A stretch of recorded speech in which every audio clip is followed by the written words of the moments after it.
Well, hi everybody, and welcome to the Southern Wesleyan University Athletics Show here on 1580 WDAB. If you're listening, if you're watching, of course, you're getting it on the school website. I'm Dan Scott, and joined by the athletic director here at Southern Wesleyan, Chris Williams. How are you, sir? I'm great, thank you. You look a little more relaxed than you've been, let's say, the last 3 years. I feel a lot more relaxed, and just the pressures of the everyday, thinking about whether you're going to be received by the NCAA fully or not, has surely been taken off. So you can go back to worrying about the usual things for an athletic director, right? All the other things now will come into play even more relevant from day to day, correct? I think many of the people who follow Southern Wesleyan sports know at least a portion of the story about the transition from NAIA to NCAA Division II.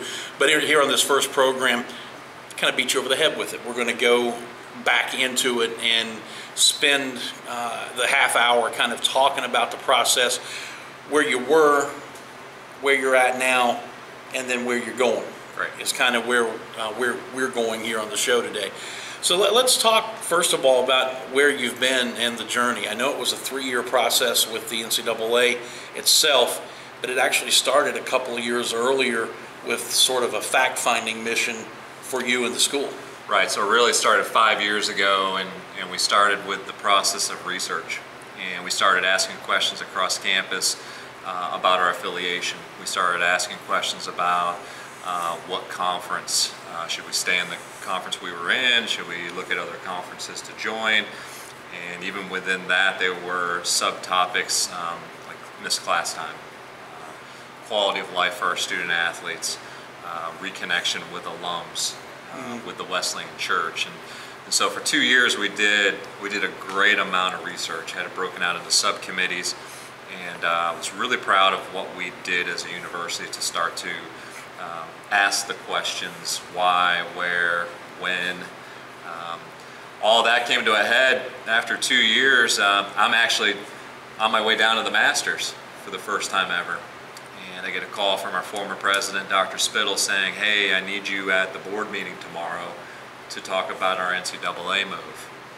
And I said, "Great, but not so great." Right. So I was really hoping to be at the Masters. So I ended up being at the Masters that morning. I walked around the course in 2 hours and jetted back in time to present at the Board of Trustees. And that was the beginning, really the beginning of the process. I know one of the things in that list of subtopics that you mentioned that had to work in everybody's favor as far as making the move was missed class time, because in the former conference alignment, in order to play the full schedules you needed to play, your geographic footprint was rather large. It was huge, in particular for, at that time, an NAIA institution and or even a Division II NCAA. We were traveling as far west as New Orleans. And so, take for example baseball, you play a Friday-Saturday series.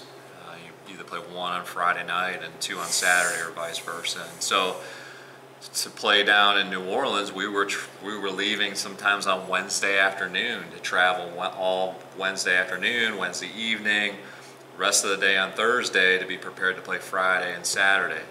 And then you had to get home, right? And so late Saturday night, all day Sunday, and you get in late on Sunday morning, 3, 4 o'clock in the morning, and you expect your student athletes to be in class. That's a tough road to hoe, and it's really hard as the athletic director to say that we've added value to the student athlete's life in those particular situations. So those are some of the hidden things inside this entire process that maybe the average fan wouldn't take into consideration. It's not just wanting to move into a different classification, into a different organization, because of the name recognition, which is what you wanted to do. It's a big one. But it was the benefit to the student athletes that maybe most people don't think about.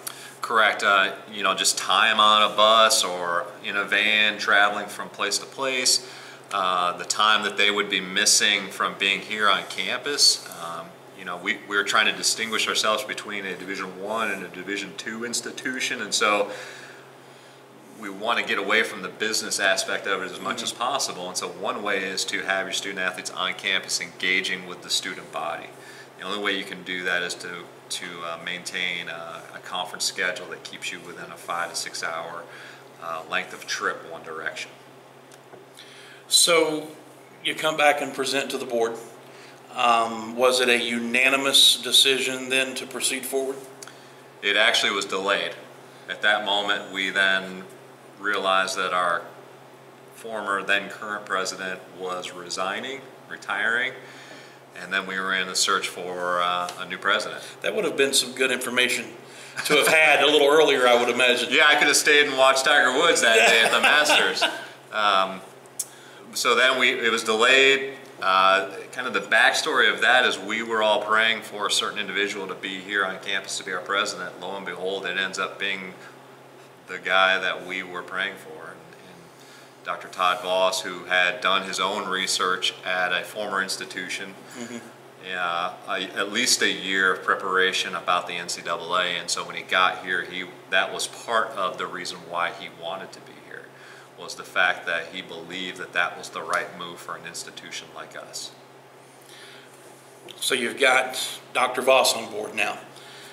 Now you've got to get everybody else on board, and I would imagine he had a great deal of influence in making sure that you got the votes. I'm not saying it's Chicago-style politics around here. Yeah. Got to get that Chicago deal. Yeah. But I would imagine with his research and his enthusiasm, it had to permeate itself through everybody else. Sure. And I think some of his background in the research really gave credibility, right? Mm-hmm. So the Board of Trustees did vote unanimously to go full on and let's go after this. It's the right move for a number of different reasons, some of which we've already talked about.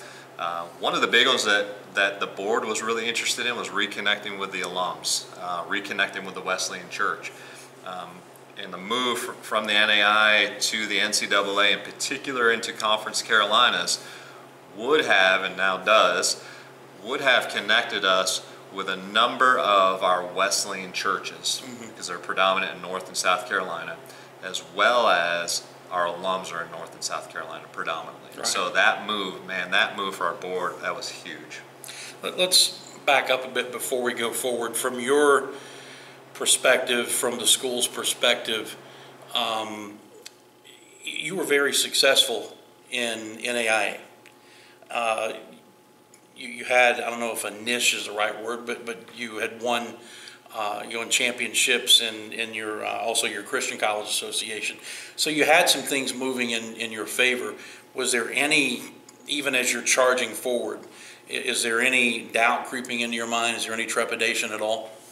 No, not for me, and I think for a majority of people on campus, no.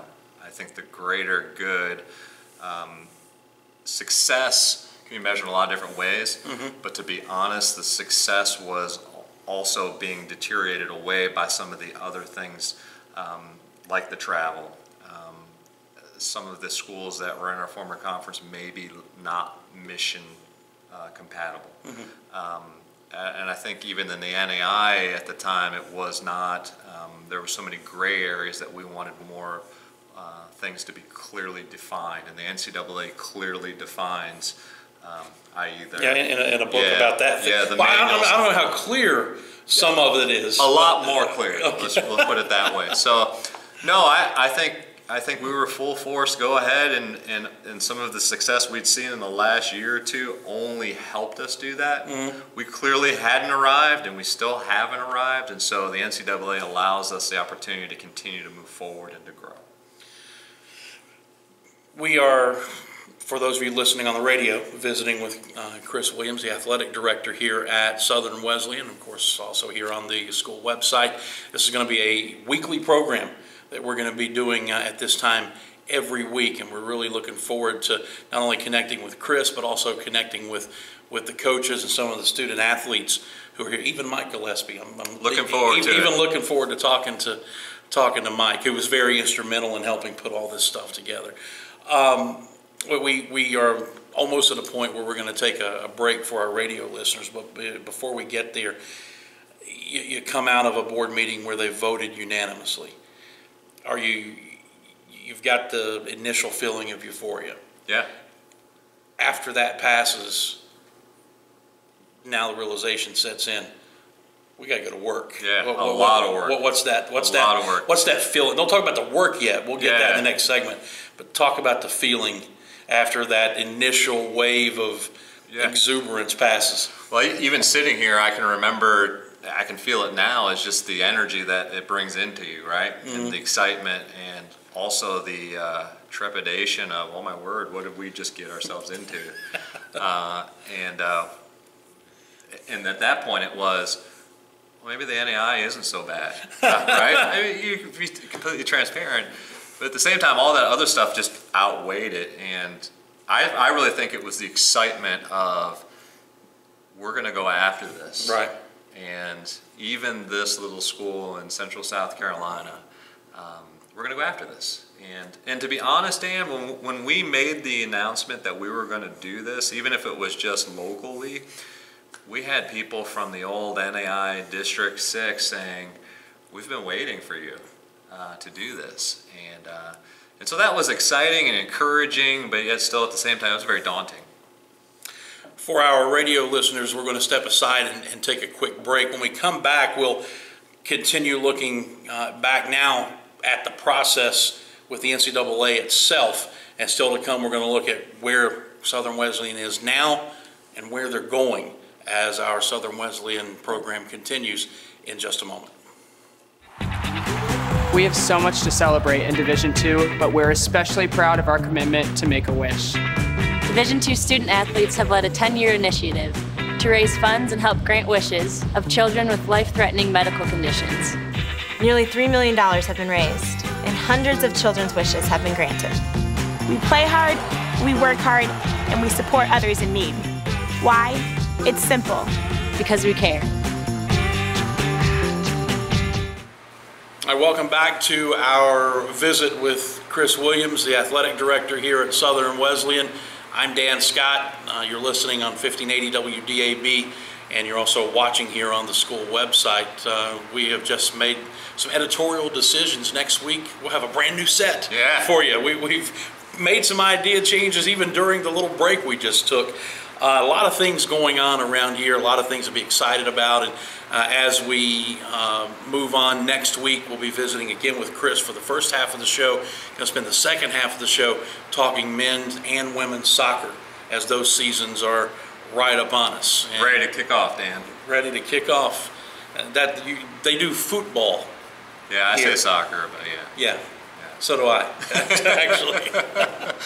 All right, so when we went away on the radio side, we had just talked about getting the go-ahead from the school, and then you began the process with the NCAA to petition them. And you and I've been privileged that you've allowed me to kind of be part of this journey from the very beginning. So I know the story pretty well. And one thing that I like to say whenever we get into this recap mode, it's not a matter of just filling out an application, like a job application, saying we'd like to join you, and off you go. It was, I mean, the detail was just ridiculous. Yes, with a capital R. I think one of the things too that we haven't spoken much about, at least on your radio station, and we have together, is really the kind of the back behind the scenes. If we really had to go out and find the right people. And we have been blessed to have had people come to us and be a part of the process who have helped us move forward. And that has happened every time and in every position that we needed. And that was really a strategy. That was strategy number one. With the NCAA, you've got to do facilities. You have to do policy and procedure. We thought that people could do both of those things. And so we felt like that was going to be the stronghold. That was what was going to be the cornerstone. We were going to stand on that. And then those people would help us get policy and procedure in place. We could follow policy and procedure with the people, but then those people could help us in attracting people who would want to donate to build these new facilities, which we are now doing. And really, to be honest, for small college athletics, we're on record pace for what we're doing with our facilities. You drive by the front entrance of campus, and you've got this beautiful new track. You can't miss the the SWU blue Yeah. on the track with the cost a little bit more, but it was worth it. Yeah, I think it was an amazing touch. Digital video scoreboard, Yes. and the press box. It's a very, very nice front door picture to the campus. Yeah. It's a great start. And again, I would say I would go back to, so yes, we've got that $1.3 million facility out front, and we're continuing to add and add and add, but some of that was brought upon hiring a coach who has coached at the highest level. Mm-hmm. And so somebody who now has built a program from 0 3 years ago to 75 plus athletes, and to be ranked regionally already. And we're excited about being able to host our conference's championship in track and field this coming spring. And so again, I would say it starts with the people. It's what makes the Team SWU experience. It's what makes us, in my opinion, unique, and continues to be the cornerstone of who and what we are. The process with the NCAA was not easy. And in fact, as we have talked, and I'm sure many people know, but everybody probably doesn't, there were moments that only God himself could have orchestrated to get you to where you are right now. Yes, we've shared some of these stories, and I will never get tired of sharing these stories, and there's so many more. They're part of not only your testimony, but the school's testimony. Yeah, and it's so weird and awesome that you wouldn't believe it to be true unless you were actually here and or heard the story and said, wow, look at that. Look at them now. So 3 years ago, we make application, and we go from the feelings of everything, the emotions, to the work, right? And we get after it. And we spend a greater part of the year gathering the information that the NCAA asked for on the application. Mm-hmm. It had turned out to be almost 1,000 pages in documentation, and we thought at that time that was a lot. Little did you know. Right. So we submit it, we get it done in time, we feel really good about it. We submit it, and we hear back from the membership committee. I'm actually on vacation. I'm driving my kids across New York to see the in-laws, and Dr. Voss, our university president, calls and says, hey, the NCAA called. Awesome. So I get out of the car to hear the news, and he says, we didn't get in. And at first I thought he was joking. And I said, no, seriously. He goes, no, seriously, we didn't get in. And I was, and I've told you this before, Dan, I was devastated, because I had put so much stock into that moment, and I had put, in my opinion, so much of me into that moment that it had become about me. Mm-hmm. And God has a way of reminding you that it's not about you, doesn't it? Not about me. And at that moment, Dr. Voss had to pull me off the mat and encourage me. And to be honest, I've told you this before too, and I've shared this in other places, that I was angry.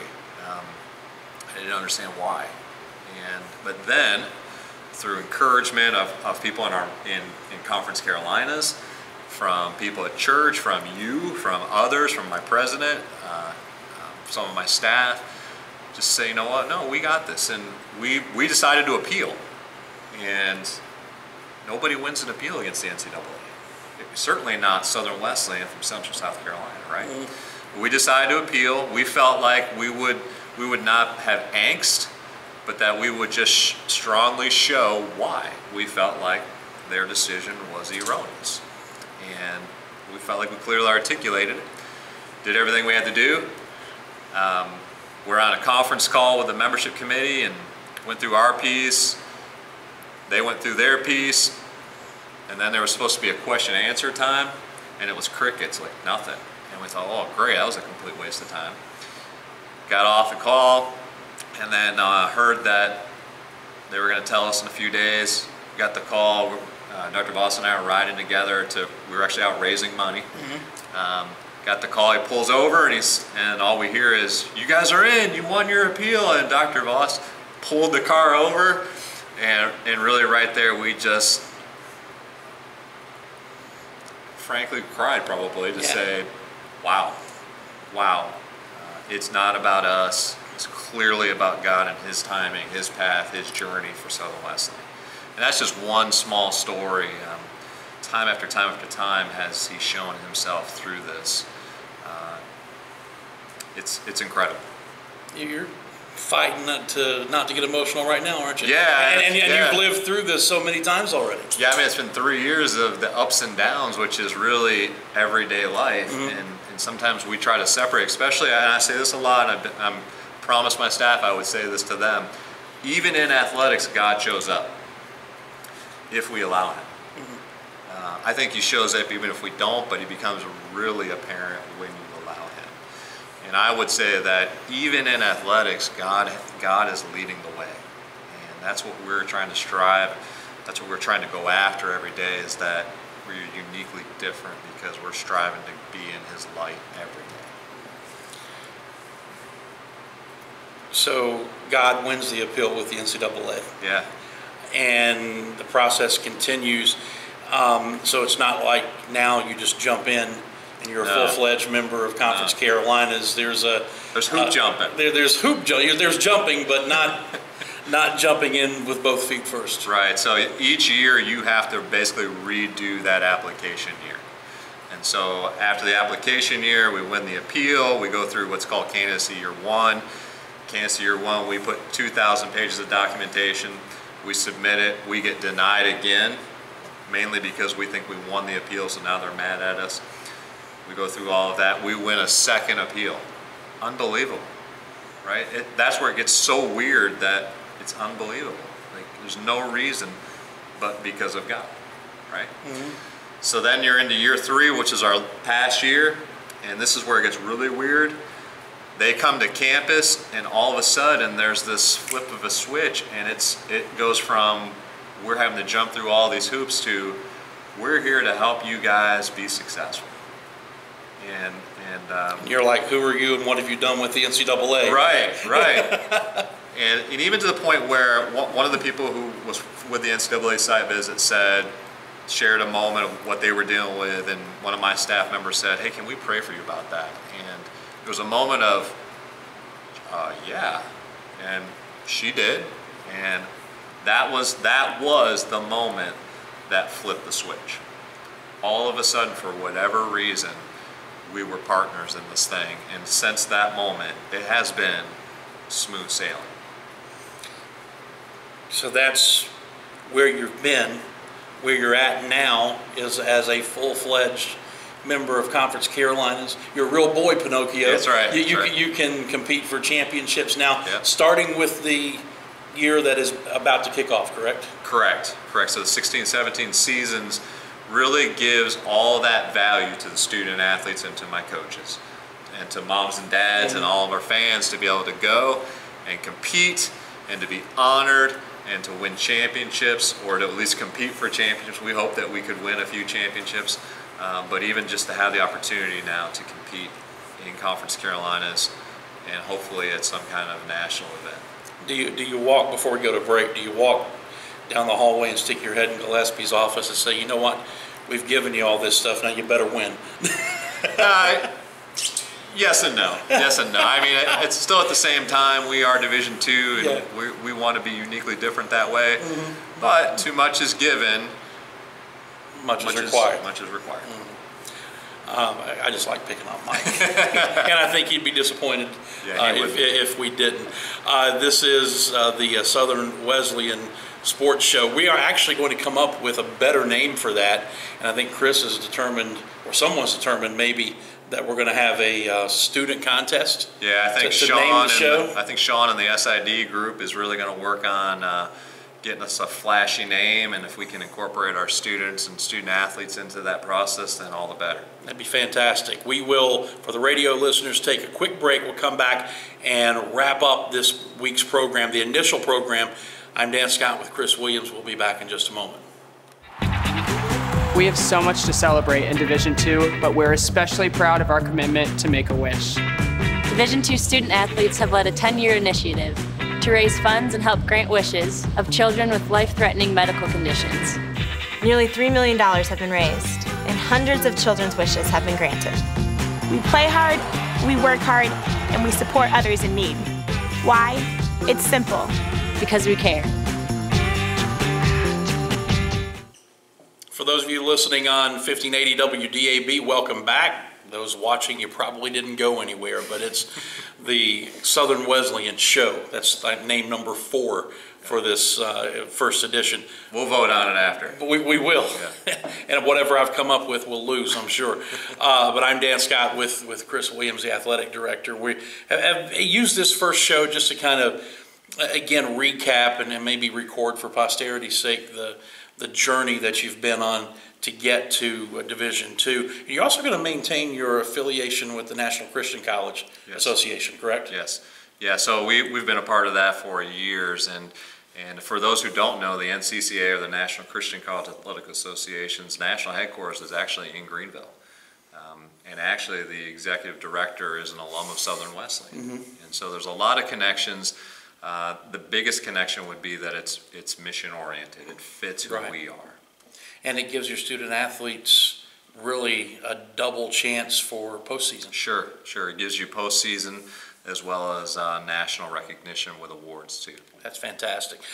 So where are we going now? I think the big thing is facilities. Would that be accurate? Facilities. I think too, we talked about this in my AD cabinet meeting, really need to start talking about depth. You talk about that with each of your sport teams. You need more pitching depth, you need backup center, you need this or that. Same thing in the athletic department. We need to continue to add depth. So some of those places would be in sports information. Some of those would be full-time assistant coaches. But facilities for sure will always be out there in front of that. That will never go away. Well, and sports information is actually a position you had to add as part of this process. Correct. So yeah, we want to continue to be out there. We want to continue to do things like this with you and combine our efforts there, but also we want to be able to continue to tell the story and what other medium or platform is available. And as you know, that continuously changes. Absolutely. So as I mentioned, next week we'll spend the first half of the program with you and probably zero in a little more on facilities among some other things, and then talk to your men's and women's soccer coaches. In the interim between shows, what's going on with your student athletes? I know the general student population is not here yet as we're recording this, but some of your student athletes are. Student athletes actually will be coming in this weekend. Okay. And so we have a program called SALT, Student Athlete Leadership Team, and they'll be here, and we'll be building into them as well as learning who they are and them learning who we are, so that we can be a cohesive unit once everything just hits full force. They'll also be the members on our SAC committee, which represent the NCAA, our conference, our university at that level. So exciting times this weekend, and then obviously the fall sports kick into effect on Monday. They do physicals and sports orientation, and then they're on the fields and courts starting to practice. And soccer, I'm sure we'll have some exhibition games coming up, and yes, sir. And it'll be on. It'll be on, and we'll be ready to go after it. Are we okay time-wise, or are we just about done? Yeah, we're good.